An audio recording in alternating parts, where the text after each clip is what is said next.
Benvinguts i benvingudes al Planetari de Cosmocaixa. És un plaer avui presentar aquesta nova sessió del cicle Humanisme Digital. Avui tindrem l'oportunitat de gaudir d'un recital poètic sota aquesta cúpula del planetari a càrrec de l'Andrés Neumann. I bé, com us deia, aquesta és la segona sessió del cicle Humanisme Digital que hem organitzat en col·laboració amb Casa Amèrica Catalunya. Per nosaltres és un plaer poder mantenir aquesta col·laboració que tenim ja fa alguns anys, que de manera recurrent van fer activitats conjuntament i bé, és una col·laboració que ens agrada molt perquè ens dona ocasió de fer aquest tipus d'activitats. El cicle Humanisme Digital va començar ja fa un mes amb un concert, amb una improvisació musical que vam fer també en aquest planetari i teníem previst, a més de la sessió d'avui, una xerrada, un monòleg tecnològic a càrrec de l'Omar Flores. Per a aquells que esteu interessats, us he de dir que malauradament acabem de saber que no es podrà dur a terme aquesta sessió el proper dimarts, com estava previst. Per motius de la pandèmia ell no podrà viatjar des de Silicon Valley, que és on viu.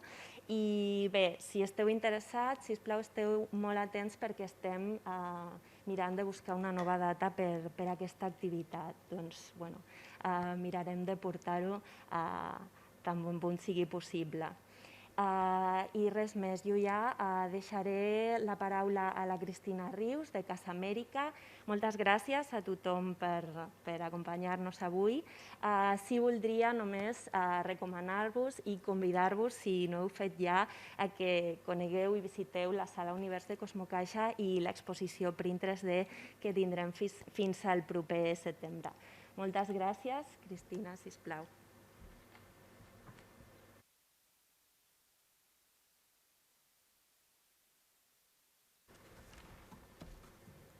Molt bona tarda. Hola.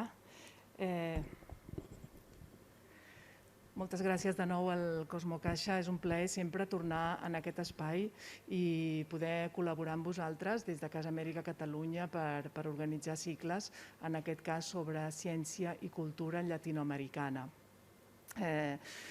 Hablaré en castellano porque tenemos hoy un invitado que viene de Granada. Bueno, lo he preparado así también porque ya lo verás. Y entonces, este ciclo que estamos desarrollando, que empezamos con este concierto sobre neuroplasticidad e improvisación musical el mes pasado y que hoy seguimos con un recital poético. Pensamos desde Casa Amèrica Catalunya que este espacio maravilloso donde nos encontramos en este momento, el planetario, no puede más que aumentar el gran placer de escuchar poesía y que aquí la poesía sonará mucho mejor que en tantos otros lugares. Descubrí hace unos días que uno de los planetarios más importantes de España se encuentra en Granada, ciudad donde nuestro invitado de hoy, Andrés Neumann, vive desde hace bastantes años. En América Latina, uno de los planetarios más modernos de toda la región se encuentra en Argentina, concretamente en Buenos Aires, y se llama Planetario de La Plata. Argentina es el país donde nació y creció nuestro invitado, Andrés Neumann. El de Argentina tiene una capacidad similar al planetario donde nos encontramos en este momento. Demasiadas coincidencias. Me pregunté entonces qué hubiera dicho Jorge Carrera Andrade de haberte conocido, Andrés. Carrera Andrade, gran poeta ecuatoriano que murió un año después de que tú nacieras, en el 1977. Su poema más famoso se titula precisamente Hombre Planetario y termina así. Yo soy el habitante de las piedras, sin memoria, con sed de sombra verde. Yo soy el ciudadano de 100 pueblos y de las prodigiosas capitales, el hombre planetario, tripulante de todas las ventanas, de la tierra aturdida de motores, Soy el hombre de Tokio que se nutre de bambú y pececillos, el minero de Europa, hermano de la noche, el labrador del Congo y de la arena, el pescador de ostiones polinesios. Soy el indio de América, el mestizo, el amarillo, el negro. Y soy los demás hombres del planeta. Sobre mi corazón firman los pueblos un tratado de paz hasta la muerte. Andrés Neumann es indiscutiblemente uno de los escritores que ya hace tiempo tomaron el relevo de poetas como Jorge Carrera Andrade en la mejor expresión lírica latinoamericana. El conocido editor de anagrama Jorge Herralde calificó a Andrés Neumann de niño prodigio de la escritura, mientras que el chileno Roberto Bolaño lo llamó un verdadero poeta. La revista británica de referencia Granta le seleccionó hace años entre los mejores nuevos narradores en español.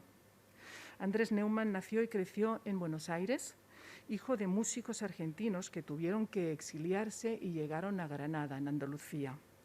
En la Universidad de Granada fue profesor de literatura latinoamericana. Casi desde siempre se ha dedicado a la poesía y ha publicado poemarios como El tobogán, Mística abajo, No sé por qué o Vivir de oído. También ha publicado novelas, libros de cuentos, un diccionario satírico, un diario de viaje por Latinoamérica y un tratado heterodoxo sobre el cuerpo, titulado Anatomía sensible. Ha recibido unos cuantos premios en España y en América, algunos en los Estados Unidos, y sus libros están traducidos a más de 20 lenguas. Algunos temas que dentro de unos minutos tocará Andrés Neumann podrían ser los tratados de anatomía, el tiempo y los relojes, la física tradicional y la física cuántica, la matemática, la zoología, la geología aplicada al desierto, la mineralogía, la botánica, la óptica, la virología, la obstetricia, la aeronáutica. Puntos suspensivos. Andrés no nos ha dicho cuántos poemas leerá exactamente, porque dependerá del ambiente y de la inspiración del momento. A mí me parece que el ambiente es inmejorable. Un público expectante en un espacio hecho a la medida de un hombre planetario. Nosotros hemos hecho todo lo posible para que este entorno sea lo más inspirador. Muchísimas gracias, Andrés Neumann, por estar aquí.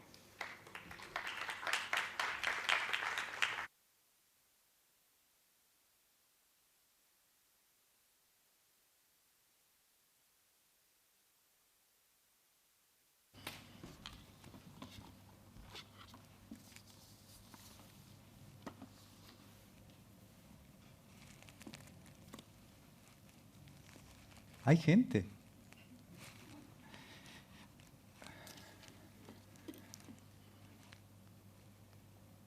Perdonen, tengo que hacer una llamada. No, no es verdad. Me pongo el cronómetro, porque todo es una cuestión de tiempo. Con sed de sombra verde. Eso de Carrera Andrade, si es que esas luces son verdes o azules, no lo sé, o a medio camino, estamos en el lugar indicado. Estamos en el lugar indicado. Esa sed de sombra verde, que de algún modo tiene dos orillas, es imposible no pensar en Lorca, de manera que podemos pensar que la sombra verde es la sombra que proyectan las personas que tienen dos orillas, es una sombra anfibia, de quien ha leído poesía ecuatoriana, o chilena, o argentina, y también de Andalucía. Así que qué buena bienvenida, la de Carrera Andrade. También les quiero decir que vengo con un PCR negativo de hoy, es decir, que si se fijan esta luz, esto es que das positivo. Y esto es que estamos bien. Por eso me he quitado la mascarilla. Lo del PCR es verdad, Siempre me ha parecido que la poesía se esconde allá donde no la esperamos. Mucho mejor en una pequeña piedra o en un motor hidráulico antes que en una puesta de sol o en la luna llena. Y que, por supuesto, la poesía no tiene temas, porque la poesía es una forma de mirar. una forma de asombrarse. Siento que precisamente eso tienen en común la poesía y la ciencia. Son dos sistemas de asombro y dos maneras de conocer el mundo. Hay muchas más cosas en común entre la poesía y la ciencia. Por ejemplo, una especie de guerra contra el lugar común, contra el prejuicio.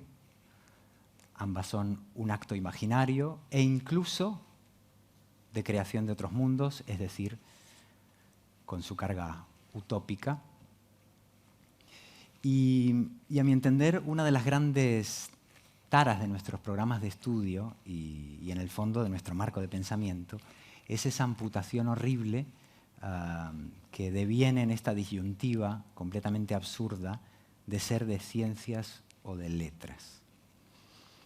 Y además a la que arrojamos a las personas desde su más tierna infancia, que van comprando ese marco y que pronto se convierte en una dicotomía cultural. Me interesan las letras, me interesan las ciencias, pero también, como decía, en una especie de ontología. Ya pasas a ser de letras o ser de ciencias. Y así nos va, me temo. Lo peor es que esta manera de pensar es reciente.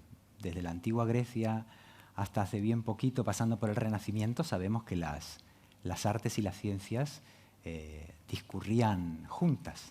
Así que esta idea de dividir ciencias y letras, que parece muy instalada en nuestro sentido común de época, en realidad data de la época de la tecnocracia pedagógica, de la pedagogía tecnocrática, es decir, de hace 2 días.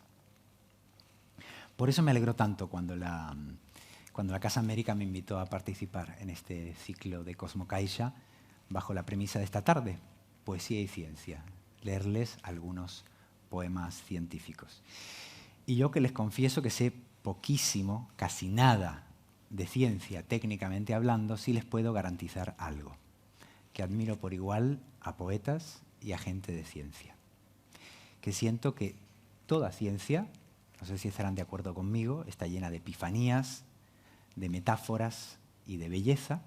No hay más que pensar en Turing, que intentó precisamente descubrir el algoritmo, diríamos hoy, la fórmula matemática de la belleza. Igual que un poema tiene su arquitectura, su lógica y, por supuesto, su método de ensayo y error.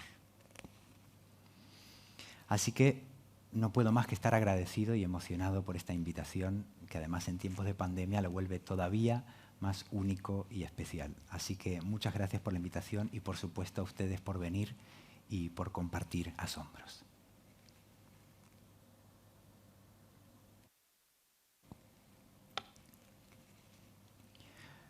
Comenzamos entonces este recital de poemas relacionados con la ciencia. La mayoría de poemas de este bloque que les voy a leer salen de 2 libritos de poemas titulados Mística abajo y Casa fugaz. Si se fijan, me acabo de dar cuenta al pronunciar, esos 2 títulos tienen en común esa especie de oxímoron entre la mística pero terrenal, la casa, el hogar pero efímero, fugaz, que tiene que ver con los procedimientos tanto de la poesía como de la ciencia. Es decir, cuestionar la idea que nos precede. En este caso, un adjetivo que desmonta a su sustantivo. Mística abajo, bueno, un adverbio en este caso, y casa fugaz, un adjetivo. Empezamos entonces por las matemáticas. Las matemáticas y el amor. Incluso les diría que el amor gracias a las matemáticas o por medio de las matemáticas. Hay una curva llamada curva de Koch, no confundir con el vacilo, que es una curva, hasta donde he entendido, cerrada y continua. Es decir, lo que hoy se llamaría fractal. La forma de esa curva se va creando a través de triángulos equiláteros a los que se les retira un lado, y en lugar de ese lado se va añadiendo la forma precedente una y otra vez, hasta que poco a poco, a la vez que se va multiplicando este proceso de redibujar o repoblar el borde de esta curva, se va formando un hermoso copo de nieve. El límite de esta curva tiende al infinito y sin embargo el área que ocupa esa curva se mantiene intacta. Es decir, es una curva, por medio de las matemáticas, que alcanza el infinito sin aumentar de área. A mí esto que quieren que les diga me parece un milagro poético. Así que se me ocurrió celebrarlo con este poema que se titula La curva corazón. Existe en matemáticas una curva distinta a la que algunos, los que nunca han dudado de las cosas, llaman curva de Koch. Los perplejos, en cambio, han preferido denominarla así, copo de nieve. Se comporta esta curva multiplicando siempre su tamaño por 4/3 y hacia el interior, llegando de tan densa al infinito sin rebasar su área diminuta. Asimismo, artesana, te creces muy adentro, habitándome lenta, quedándote con todo, sin forzarlo, este pequeño corazón hermético.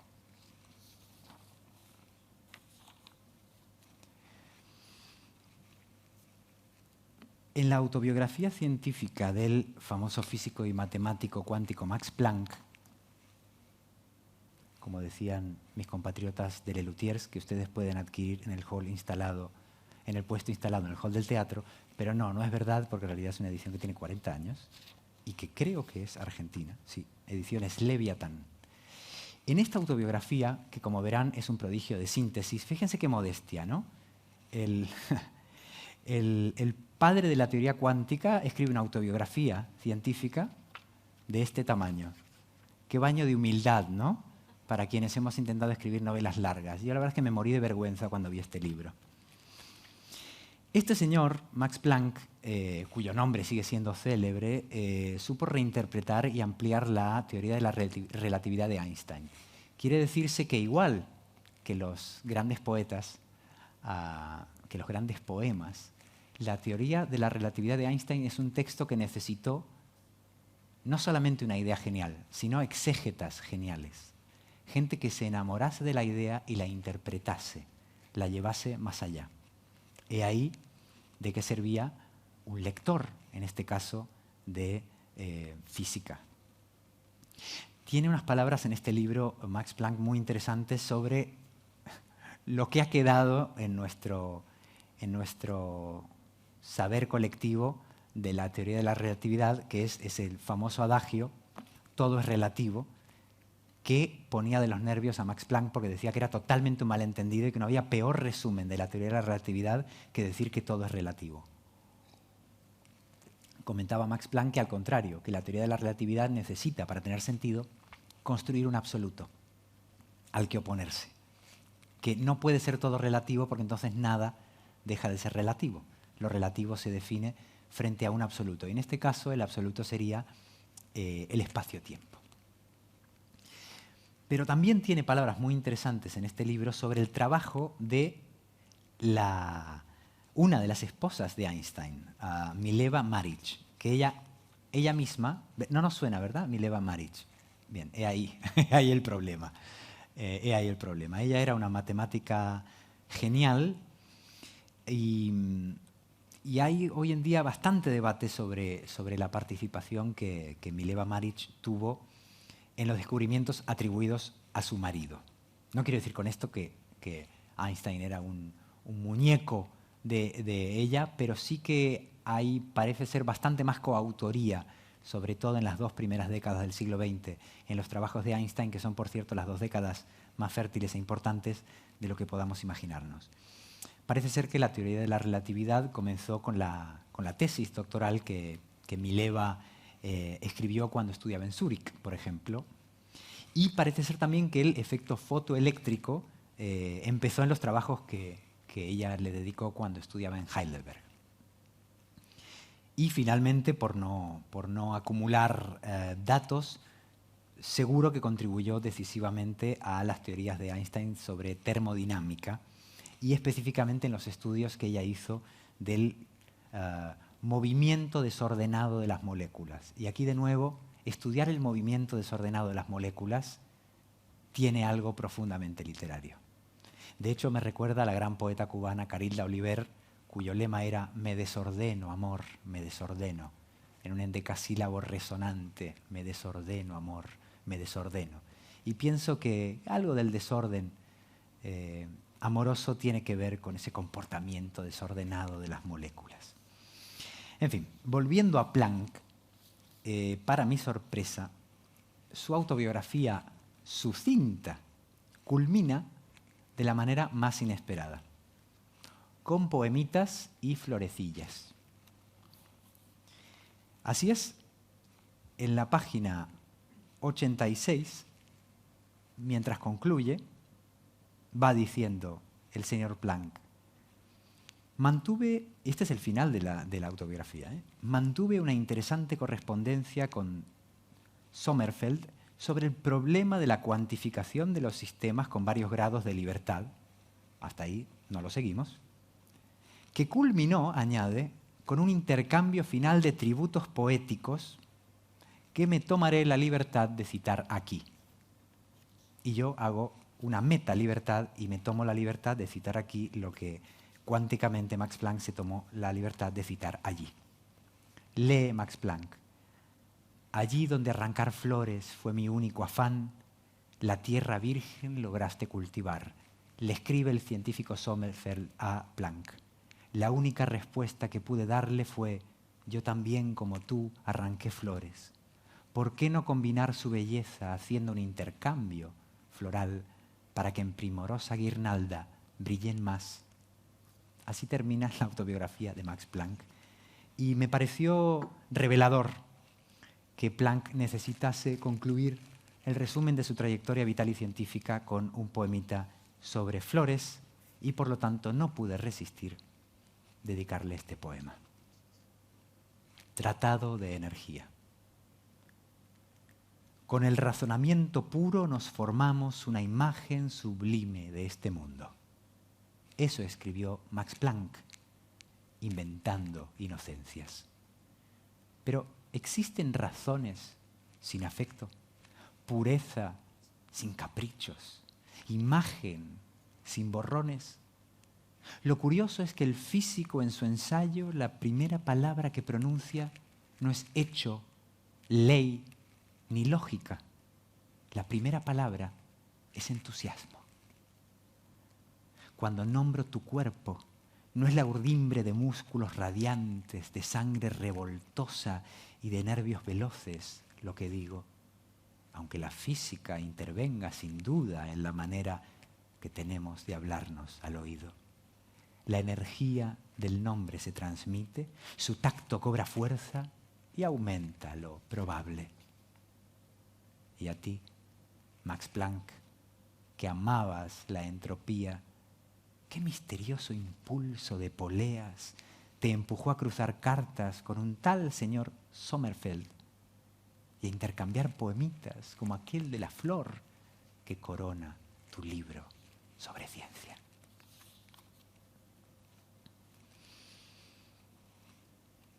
En la mecánica cuántica, cuando se estudia el comportamiento de los electrones, si no he entendido mal, que es muy posible, se habilita una posibilidad que en la mecánica clásica es imposible, y es que algunas partículas sorteen un obstáculo sólido, para entendernos, que esas partículas puedan traspasar la materia. Como si la materia fuese porosa y las ondas de esas partículas fuesen líquidas.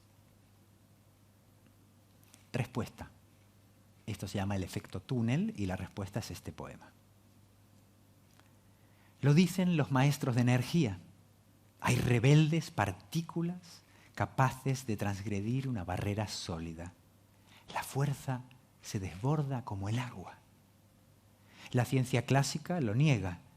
La presente predica lo increíble y con cierto erotismo lo denomina el efecto túnel. El impulso del alma en su deseo no quiere respetar al señor Newton. Se postula invadiendo las fronteras. En el tránsito urgente de tocarte, apoyaré este peso luminoso y moveré mi asombro al otro lado del sólido momento de la piel, en el punto pensante que alumbra tras la boca de los túneles. A continuación, me gustaría compartir con ustedes 3 brevísimos poemas sobre una de las fuerzas, para mí más misteriosas y vistas con asombro, más extrañas que existen: la gravedad. La gravedad ha merecido la fascinación poética desde hace siglos. Recuerdo, por ejemplo, fíjense cómo me aventuro al más allá, Supongo que desde algún planeta, de fuera del planetario, este movimiento se debe parecer a cuando, por ejemplo, cruzamos de un extremo a otro del planeta, ¿no? O sea, para el universo, lo que yo estoy haciendo debe ser lo mismo que cuando vamos a las antípodas de nuestro propio planeta. Toda una intrepidez, nada. Pero les estaba diciendo, estaba yo en Japón, y les estaba diciendo que los poetas del haiku estaban muy fascinados con la gravedad, y recuerdo sobre todo ese famoso poemita, ya saben, el haiku, este poema de 3 versos, de 5, 7 y 5 sílabas, 17 en total. Como verán, el haiku tiene su ecuación, que hablaba, no lo cito textualmente porque no he encontrado hasta ahora nunca una traducción que me gustase, una versión en castellano que me gustara lo suficiente, pero la imagen de ese haiku clásico, creo que del siglo XVII, es que alguien se pregunta más o menos, ¿es que la hoja vuelve a la rama? Ah, no, si es mariposa. Entonces, durante un momento, la mirada que observa sueña con la utopía de remontar la gravedad y también el tiempo lineal y ver cómo una hoja descae, rebrota, hasta que se da cuenta de que es una ilusión óptica y de que era una mariposa. En realidad esa hoja sí vuelve a la rama y sí rebrota, pero lo hace cíclicamente. No es la misma hoja, pero es la misma hoja. Bien, pues precisamente me gustaría compartir con ustedes 3 poemitas, 2 con una situación de partida, una hacia la gravedad y el otro poema contra la gravedad. Es decir, ver caer una hoja o ser levantado, elevado por una fuerza, en este caso por una fuerza de amor. El de la hoja. No sé por qué confundo mi impaciencia con la lentitud de las cosas. Esa hoja de ahí tarda en caer porque la gravedad es perezosa. Voy a morirme mañana, pasado, como mucho. La hoja todavía no habrá tocado el suelo.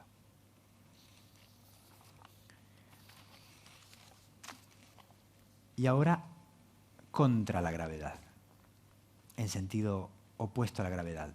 Verán, convivo con una persona que para manifestar el amor tiene la necesidad física, pero no cuántica, de levantarte en brazos. Cuando tiene cierta edad y alguna hernia que otra, es un problema logístico. Es decir, que en casa nos manifestamos el amor tratando de levantarnos en brazos, en Argentina se dice aupa, como si no pesáramos lo que pesamos, o como si Newton no hubiese formulado lo que formuló, o como si fuésemos astronautas que están amándose en otro campo gravitatorio. Esto ha provocado toda clase de lesiones, pero también de alegrías en casa, hasta que le dediqué este poema, digamos, terapéutico, traumatológico, pero también físico, llamado Love Training. Esa mujer me eleva en peso, digo, con sus brazos que cantan voluntades. Su ascensor muscular, los raptos newtonianos con esta humilde masa que transporto, demuestran que lo frágil es un gimnasio donde cada alma multiplica la fuerza que comparte. Y el tercer poema tiene que ver, como anunció Cristina, con la aeronáutica. Y por lo tanto con la gravedad, en este caso, no como vector, que se puede contravenir o moverse a corriente, sino como amenaza, como fuente de miedo, como certeza que nos aterra. Eso ocurre cuando volamos en avión, o por lo menos me ocurre a mí y creo que a mucha otra gente. Borges tenía una idea bastante peculiar. Bueno, Borges tenía muchas ideas peculiares, pero una de ellas era que en realidad los aviones neutralizan la sensación de vuelo. Es realidad que los aviones no vuelan, porque una vez dentro, si no hay turbulencias, he aquí el quid de la cuestión, olvidamos que volamos y que la única manera de volar es viajar en globo, decía él, por el roce del aire, por la inestabilidad, por sentir lo que sienten los pájaros. Es decir, que el avión es en realidad un antipájaro, ¿no? Es lo más parecido a volar sin que sepamos que volamos y que eso es en el fondo un fraude. Esa es un poco una interpretación personal de esa idea.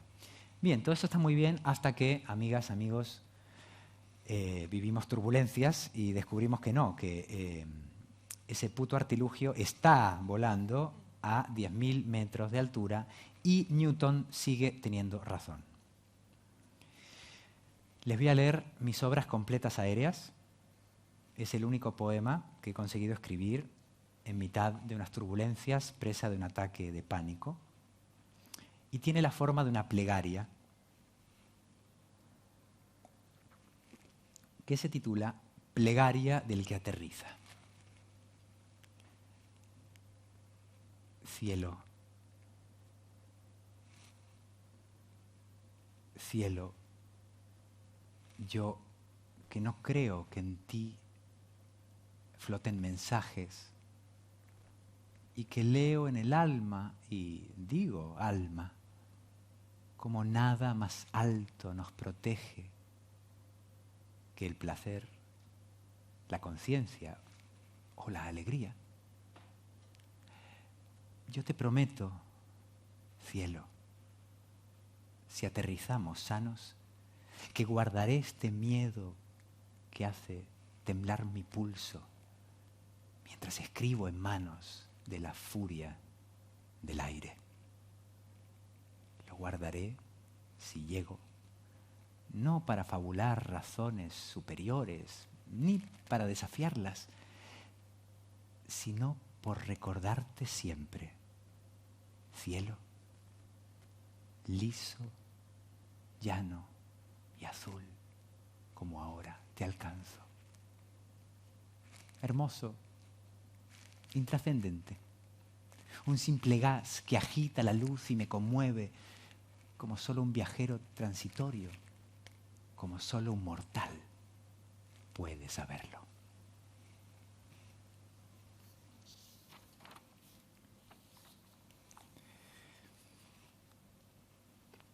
Recuerdo que un día iba en tren y leí un reportaje sobre el célebre doctor Barraquer y su historia familiar. Lo que más me conmovió de esa historia familiar, que no hay tiempo de contar aquí, es que cuando murió su padre, pudo guardar sus ojos, como decía Pavese, que hacía la muerte, o como ha pasado siempre, con Caronte, con la laguna Estigia. Pudo cumplir el sueño de la mitología y guardar esos ojos o conservar parte de ellos y devolver la vista a otras personas con esos mismos ojos. Me pareció tan conmovedor ese hecho, y que era en sí una idea poética, que pensé, si la poesía es una manera de mirar, entonces la óptica debería ser una manera de poetizar lo visible. Y sucedió este poema titulado Acerca de los ojos. Hay ojos que verán nuestra memoria. El doctor Barraquer, viejo oftalmólogo, conoció la crueldad junto al milagro y lo frágil del don de la mirada. al fallecer su padre, pudo guardar sus ojos y devolver la vista a varios hombres. ¿Retendrán los fulgores de ese amor más allá de la estrella de la córnea o del pozo sagaz de la pupila? Explorando los fondos deslumbrados, las cavernas perplejas donde habitan las formas, los tamaños, las imágenes, el doctor supo dar con un pasillo que va desde el subsuelo a la intemperie, de las tinieblas rotas a la bendita luz. Y al final de la tarde, cuando el sol se ciega entre las ascuas de este mundo, el doctor vuelve a casa repitiendo las palabras del último paciente al quitarse las vendas de la cara. Y el ojo de su padre, que es la luna, vuelve a abrirse y blanquea cada sombra.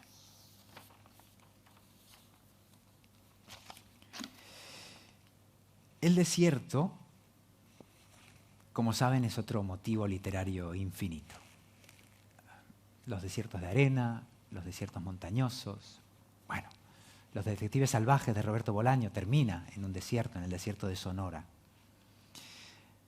Estaba recordando también, no sé por qué, me he levantado tan borgiano hoy, porque me he acordado otra vez de Borges, y es que en un libro llamado Atlas, en un texto que creo que se titula Sáhara, o es sobre el Sáhara, el personaje toma un puñado de arena del Sáhara o de Gobi, ahora no estoy seguro, creo que es el Sáhara, lo deja caer 1 metro más allá de donde estaba y piensa, estoy modificando el Sáhara. Y esa idea de que eso es lo que hacemos, ¿no? Que no podemos cambiar nada, pero lo cambiamos todo, que en nuestras manos solo está un puñado de arena, pero que es trascendente e importante moverlo del lugar. Sin embargo, el desierto del que les voy a hablar ahora no es un desierto de arena, es un desierto chileno, es el desierto de Atacama. Que son esos paisajes, y está bien decirlo en un planetario, casi extraterrestres, ¿verdad? Hasta el punto de que el Valle de la Muerte, si no recuerdo mal, se iba a llamar el Valle de Marte por su apariencia extraterrestre o marciana, y por un error de transcripción o un error en la transmisión del nombre terminó siendo el Valle de la Muerte, pero en realidad era el Valle de Marte. Y esa es la sensación que te da cuando estás. Pero ocurre que cuando estás delante de un desierto con tanta memoria, cuando pensamos en la geología y en la orogenia, o sea, en la ciencia que estudia la formación de las montañas, la escala temporal nos desborda hasta tal punto que es imposible no pensar en el antes y en el después de la humanidad. Es decir, en cómo la vida se manifestaba mucho antes de que llegásemos y cómo seguirá, sin duda, mucho después de que desaparezcamos. Y las montañas lo saben y son quizá las únicas que nos lo cuentan en voz baja y no lo escuchamos. Esta certeza es la certeza de toda la poesía montañosa y muy en especial de la poesía japonesa. Bien, pues en ese desierto en el que iba yo con mi gorrita azul, pensé en eso, en nuestra desaparición y en la poca necesidad de que estemos ahí y que sin embargo estamos modificando el Sáhara. Desierto con gorra. Este infinito no te necesita. La orogenia ya es humana. 2 fuerzas destruyéndose. Lo espiritual es esta indiferencia con que se deja al tiempo trabajar. El paisaje se mueve, arte de sí. El ritmo de la roca, el unísono viento, la gruta antecedente y una gorrita azul sobre la duna.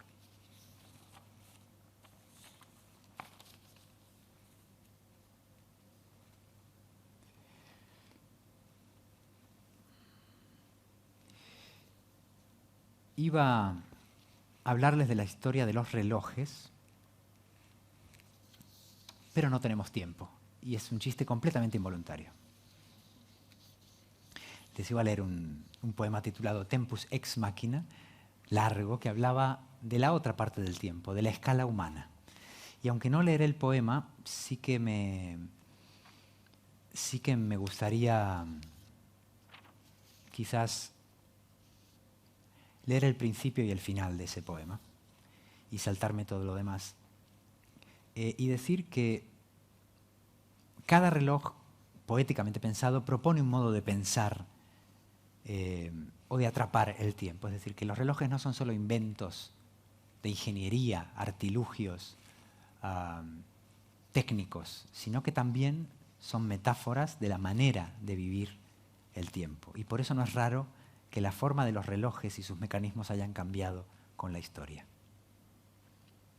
Hacemos entonces unos highlights de Tempus ex machina. En el compás del mundo siempre ha habido un reloj conmoviéndose. La clepsidra, el hallazgo fundador donde un cuerpo paciente pierde líquido, resume el espectáculo del ciclo de la vida, misterioso, evidente como es. Quiere partir el tiempo gota a gota. Su caudal desemboca en el desierto, donde alguien creyó entender la arena. Dos botellas hermanas con un cuello a punto de asfixiarse. Así es como el instante le perdona la vida a su garganta y a la nuestra. Pero el reloj de sol, simple energía, hay un tiempo que avanza sigiloso según el movimiento de la sombra. ¿Qué emoción tan exacta concibió su balanza de oscuridad y luz?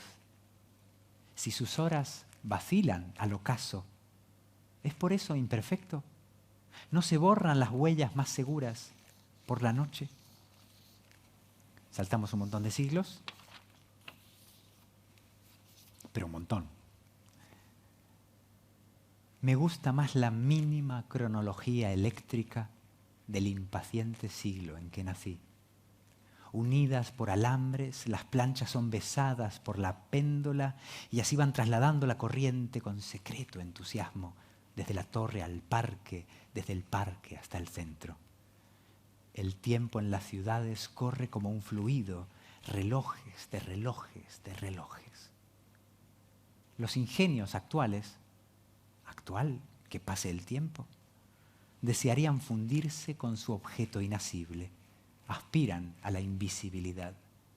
Han conocido el cuarzo que regula su vena diminuta o la energía atómica del cesio, seducido por leves magnetismos. Digitales, sin cuerpo, transparentes. Hojas del huracán con pantallas de agua, iluminados. Así son los relojes de mi tiempo, con pilas que alimentan como un grano de arroz y con el mismo amor, el mismo pulso, eternos como nunca lo seremos.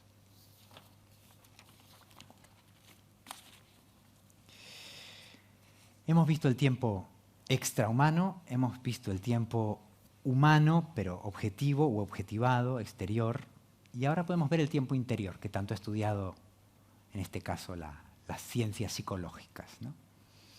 O lo que llamaba Habermas las ciencias emancipatorias. Bueno, está el tiempo interior, de eso habló Henry Bergson mucho, y saben que el arte y la literatura se nutren precisamente de ese tiempo interior, es decir, de cómo pasa el tiempo dentro de nuestra cabeza y no de un reloj de arena. Y en ese sentido, pensaba, viniendo aquí, que si está el tiempo no de los calendarios, sino de las emociones y de nuestra memoria, la poesía sería como un acelerador de esas partículas íntimas. Es decir, que el arte puede entenderse como la velocidad de la luz en la vida humana, o sea, como un vehículo a través del cual viajar por nuestra vida al instante, incluso como en la física cuántica, en varios planos temporales a la vez, o hacia adelante o hacia atrás. Eso sucede en cualquier acto de introspección temporal, como este poemita titulado Conversación en 3 tiempos. Al niño que se fue, le diría en voz baja, esa rabia se puede dibujar. Los muñecos que robes harán ruido. Un hemisferio tuyo va a ser huérfano. Al joven que ya dejo, le diría, no creas que en el tiempo hay un mensaje. Correr es impuntual. Elijamos camisas de colores absurdos. Al viejo que seré, le pediría que me recuerde así, arrugando papeles para tantear su cara, que por favor me cuente si va a venir despacio.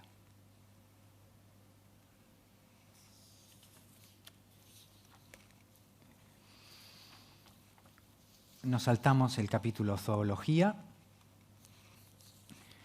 nos saltamos el capítulo virología, sí, por Dios. No queremos hablar de virus, ¿verdad? ¿O sí? ¿Sí? No. Por democracia conflictiva, es decir, con perdón de la redundancia, pero también por una cuestión de tiempo, nos saltamos la virología porque quiero llegar al cuerpo. No puedo irme de aquí en un momento pandémico sin compartir el cuerpo, aunque más no sea simbólicamente. El impacto que me produjo la primera ecografía de mi hijo modificó mi idea del cuerpo y del tiempo de vida. Siempre decían, oímos, ¿no? Llegó al mundo como si hasta que no se produce el parto, el bebé, llamado feto, no me gusta llamarlo feto, es como que pierde rango, ¿no?, de ciudadanía el feto, como si el bebé no estuviera en el mundo. Y claro, es una ingenuidad, ¿no?, porque en realidad el bebé está dentro del mundo, llamado vientre materno, igual que esa madre y todo su prójimo, está dentro de otra cápsula que podemos llamar hogar, familia, país, ideología, planeta. Es decir, el universo es una matrioshka, pero él ya ha llegado al mundo, está en su pequeño mundo, como todo el mundo. Y al ver esa ecografía, me salió mi primer poema de obstetricia y ginecología, ¿quién lo iba a decir? Hipocampo sin nombre. Esto es la primera eco de mi hijo, que es hoy un bebé con nombre, con varios meses de vida y con innumerables pañales escritos. Hipocampo sin nombre. Es como un hipocampo o un viajero espacial o un híbrido inventado entre ambos seres. Flota en su propio mundo, confiando equivocado en este otro, desde el que lo miramos, hacer yoga interior. Mi mujer, que no es mía, tiene 2 corazones. Uno suyo y rebelde, este mínimo y nuestro. A falta de otro nombre, lo llamaremos hijo. Como estamos en el planetario, y me quedan unos 10 minutos, no podía evitar, no podía no dejar en penúltimo lugar este poema sobre astronomía y erotismo, es decir, sobre cuerpos celestes y cuerpos deseantes. Hay una coreografía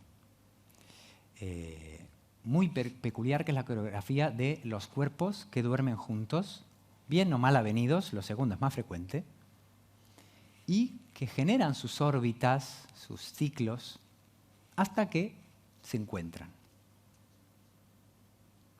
Y siempre he pensado que si grabáramos esa danza lenta, imperfecta, pero con sentido, de los cuerpos que duermen juntos, y la pasáramos a toda velocidad, descubriríamos algún tipo de danza coherente. Rotación de los cuerpos.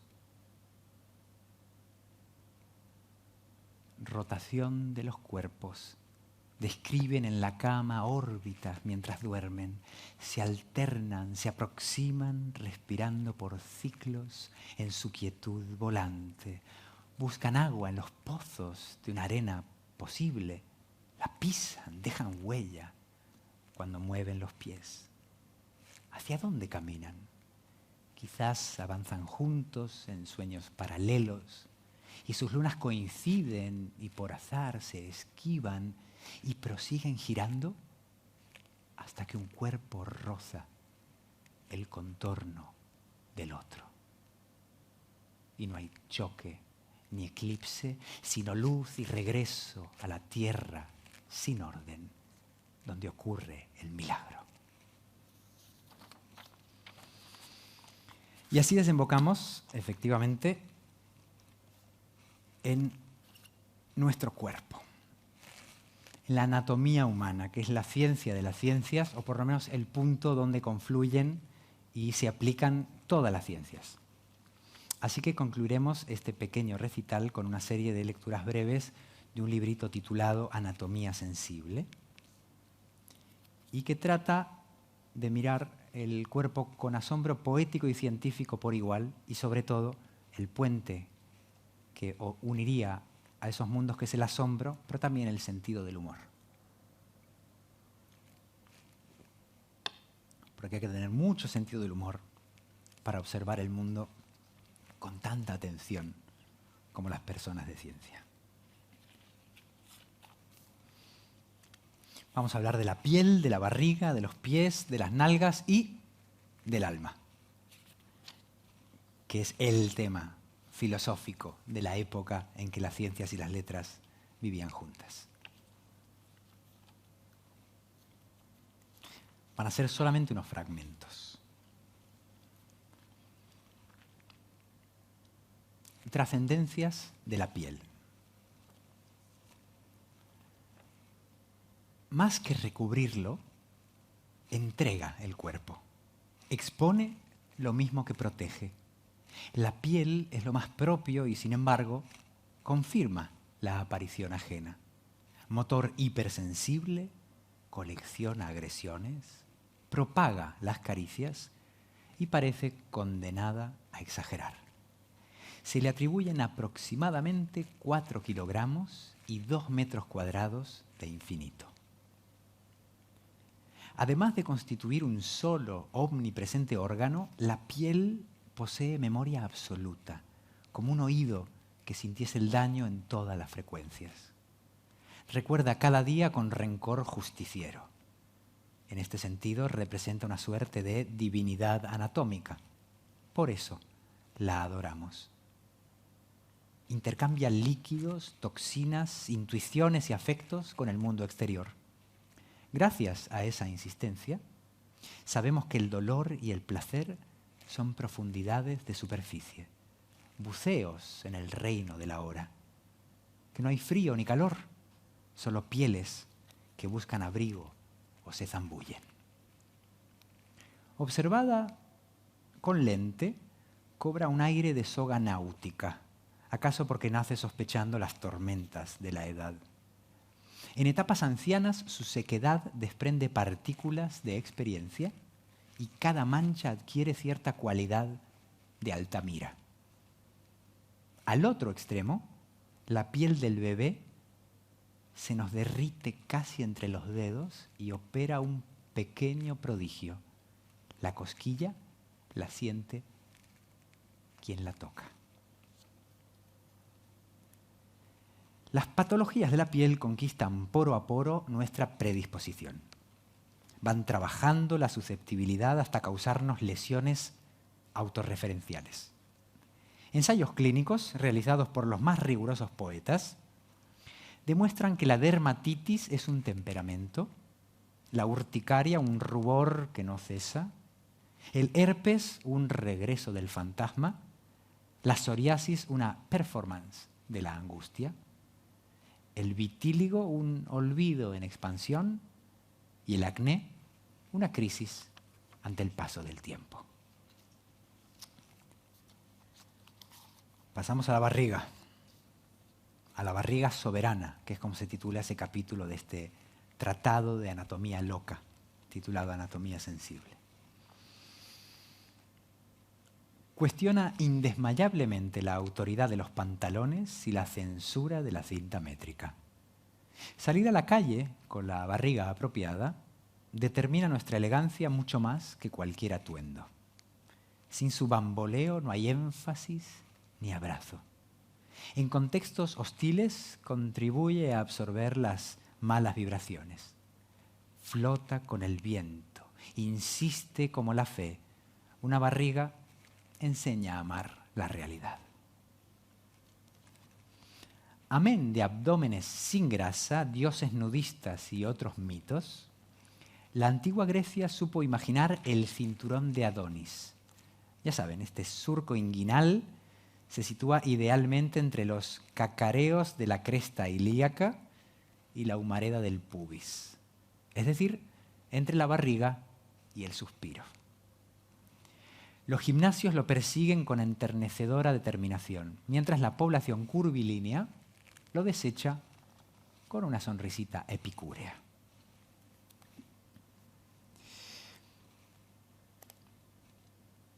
Anfitriona e intrusa, durante el embarazo, consuma su otredad. El meridiano que divide sus franjas, con sede en el ombligo, es la señal de esa duplicación, de que albergar también es cosa nuestra. El vientre posparto despliega un territorio transitado por más vidas, cierta textura de mapa. Seguirlo nos conduce al origen del camino que jamás fue recto. Las estrías permiten reconstruir el hilo del pensamiento prenatal al modo de una tenue escritura en los cristales. Vámonos a los pies. Y además los necesito porque tengo que empezar a correr, que queda muy poco. Ritmo y desórdenes del pie. Mirar nuestros pies escenifica un enigma elemental. Están en las antípodas, son de algún otro yo. Desde un plano cenital parecen dos objetos casuales saliéndonos al paso. Las huellas que van borrando son las mismas que buscaban. No hay frase de la pierna que ellos no versifiquen. Su métrica es incansable.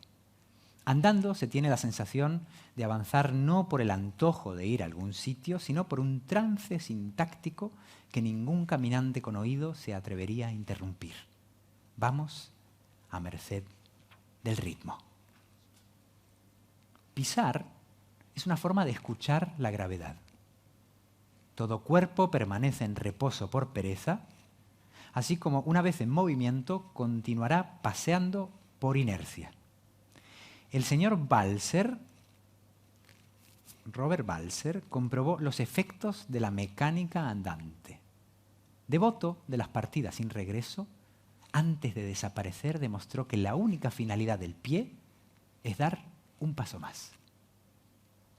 Su contemporáneo, un tal señor Walter Benjamin, lo completó declarando que cada frase tiene por objeto desandar la anterior.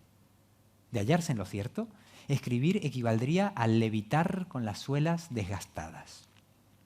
Parecida ingravidez ensayó la señora Simone Weil, cuyos merodeos eran tan callejeros como interiores. De estas y otras fuentes se infiere con claridad que la letra W, Walter, desempeña importantes funciones en el caminar colectivo. No por casualidad, las lenguas del norte trajinan los verbos walk, wandern, wandelen. Paladines del apoyo, los pies defienden la verticalidad del individuo y contrapesan su tendencia al derrumbe. Que a todo el muñeco humano, con su cabeza de plomo y su pensar sin eje, le basten para ello con estas dos plataformas, sigue siendo un misterio de rara dignidad.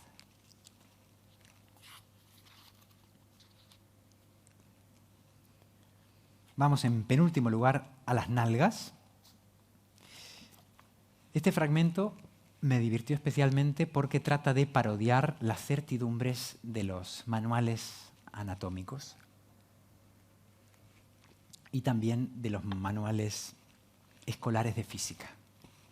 Todo es un perfecto disparate y perfectamente lógico.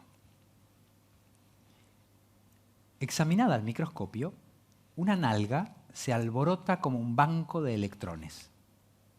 La mayoría de analistas divide sus movimientos en dos categorías: semovientes o inerciales, es decir, que obedecen a la conducta propia, y reactivos o condicionados, es decir, producidos por una intervención externa. Procedamos a su descomposición. El balanceo desencadena una dinámica compensatoria, al modo de dos platos alternándose. Cuanto más pese una nalga, más se elevará la otra. La versión acelerada de este fenómeno, con el plus de un ligero vaivén, se denomina bamboleo. La contracción se detecta en los esfuerzos específicos del glúteo y su pose de silbido. La palpitación se caracteriza por su intermitencia. En el deslizamiento, sus contornos emergen a la superficie acuática y orientan felizmente a sus acompañantes. La rotación concierne al lecho, por el que se desplazarán hasta alcanzar la orilla o la mano correspondiente. Hasta aquí los movimientos inerciales. El grupo de los reactivos se inicia con el temblor, que desconcierta a sus investigadores al tratarse de una modalidad mixta. La nalga solicita al menos la participación de un dedo para proseguir sola, como el eco de alguien que se ha ido. De distinta intensidad es el tumulto, que resulta de agitarla con fervor hasta lograr un efecto de estanque. Su dinamismo se aproxima bastante al estremecimiento, cuyas vibraciones progresan hacia el interior, en gradual intimidad. De muy alta consideración entre quienes han experimentado con sus posibilidades, el rebote posee el don del eterno retorno. Pero ¿acaso la reacción más sutil sea la ondulación, que consiste en una serie de vacilaciones frente al tacto? El glúteo registra así una tensión parcial, mientras la carne tartamudea sin decidirse a responder. Poetas, activistas y peatones levantan al unísono su voz. Sin exceso no hay bellezas ni verdades. Merecemos la carne de la realidad. Por eso protestamos ante la disminución impuesta por la alta costura, la más baja de todas. La austeridad física es otro imperialismo. El capital engorda adelgazándonos. Combatamos la opresión de la curva trabajadora. Nalgones del mundo, uníos. Y después de las nalgas solo puedo concluir con el alma. ¿Qué equivaldría a ese misterio, verdad, que nunca llegaremos a desvelar del todo por mucho que observemos, investiguemos y formulemos? Me despido, por tanto, con Multicuerpo del alma. Abundan las evidencias de que el alma es multifísica. Su naturaleza se acerca al músculo, ya que se fortalece con los ejercicios. Tiene algo de tendón, aguanta el remolque del tiempo como un buey tirando de un carro de experiencias. Posee la sutileza del cartílago, cierta disponibilidad para amortiguar. La solidez del hueso y su vocación vertebradora tampoco le resultan ajenas. El alma es nervio, un manojo de impulsos que se comunican, pero también mucosa, porque protege lo más íntimo y anida en los rincones. Y articulación, siempre capaz de conectar dos planos. Y desde luego arteria, cuando colma su vaso de sangre. Y órgano vital, entregada sin tregua a funciones primordiales para la supervivencia. Por último, el alma, por supuesto, es cutánea. Un misterio que toca superficie. Un temblor aquí, ahora, debajo de los planetas. Muchas gracias.